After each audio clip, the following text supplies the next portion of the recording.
A Range Rover Sport ought to deliver exactly what its name suggests, a luxurious Range Rover travelling experience with a dramatic extra dose of sporting capability. This second generation model delivers in both regards, frightening German luxury SUV rivals by matching them on tarmac while still obliterating them off-road. Continual enhancements to the lineup have brought fresh engine options and more sophisticated media connectivity as part of a series of improvements that have created the revised model we're going to look at here. The vast weight savings made in creation of this second generation model make a considerable difference to the way this car feels on the road. Designer Jerry McGovern wanted to create what he called the Porsche 911 of SUVs, and sure enough, the feel you get at the wheel of this car in what's called the command driving position anticipates a very different and far more involving driving experience than you'd normally expect from a large luxury SUV. Further helping here are the range of so-called dynamic driving aids that you get as standard. That's providing you avoid entry-level trim. These include dynamic response active lean control and torque vectoring to help you get the power down through the bends. Plus there's adaptive dynamics, variable damping too. Plus, there's a dynamic program that, when selected, instantly switches everything into red mist mode.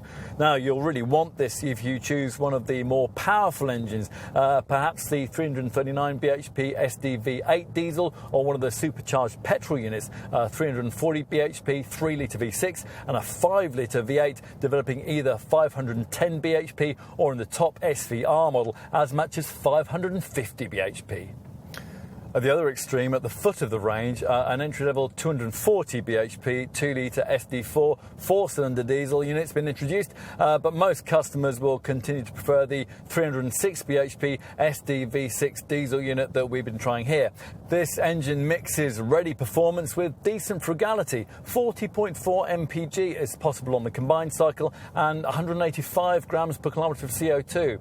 Like the other more powerful units, it also comes as standard mated to electronic air suspension, which not only improves the ride but also gives this car superb off-road ability. Avoid entry-level trim, and that'll be further enhanced by a twin-speed low-range gearbox, all-terrain progress control and a terrain response 2 system that can automatically set the car up for the type of ground that you're going to be driving over.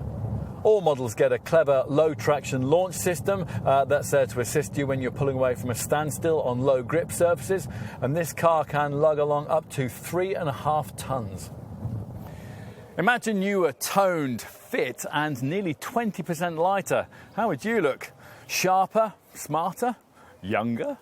This car certainly does in comparison to its boxy, heavy, first-generation pre-2013 predecessor. The faster windscreen angle, the streamlined profile and the sloping roofline make it properly sleek and contemporary, as it should be, a Range Rover Sport for the modern era, but recognisably a Range Rover Sport. The clamshell bonnet, the floating roof, the powerful wheel arches and the side fender vents that have always defined this model are all present and correct. So, let's take a seat inside. The famous command driving position seats you a tad lower than you would be in a Range Rover, plus the more compact, thicker rimmed wheel is smaller, the upright gear stick is more purposeful, and the centre console's higher. Perhaps that last point is the most significant one because it positions the controls closer to you, creating a cocooning feel for the front seat occupants. Racy then, but still regal too. There's plenty of high tech too, some of it more effectively presented than others. It's hard to dislike this 12.3-inch TFT instrument screen that offers lifelike digital facsimiles of the usual rev and speedo gauges. Less clear and intuitive are the buttons on the steering wheel, which control a range of electronic options in the instrument display. You'll need to spend some time with your nose buried in the instruction manual to figure out both these and the main infotainment system, a 10-inch In-Control Pro centre dash touchscreen.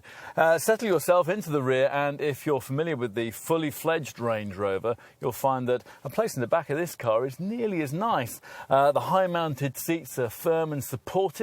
As an option, it is possible to order this car with what Land Rover calls 5+2 seating. In other words, an extra third row bench. And finally, let's have a look in the boot. Now, the powered tailgate, which can be gesture controlled, rises to reveal a huge 784-litre boot, which can be extended to 1,761 litres if you flatten the rear seats. With the fully fledged Range Rover being these days very much a plutocratic purchase, it's this sport model that for us now most faithfully continues a model line stretching all the way back to the 1970 original. That very first Range Rover was a car you didn't have to be afraid to use as intended, on or off-road. Nor is this one, usefully improved in this revised second generation form.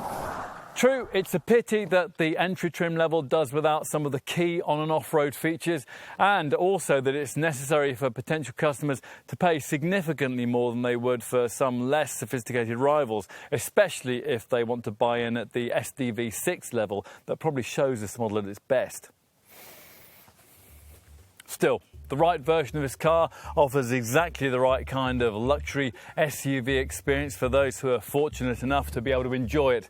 And it delivers a Range Rover Sport that is in almost every respect a proper Range Rover. I mean, be honest, you'd like one, wouldn't you?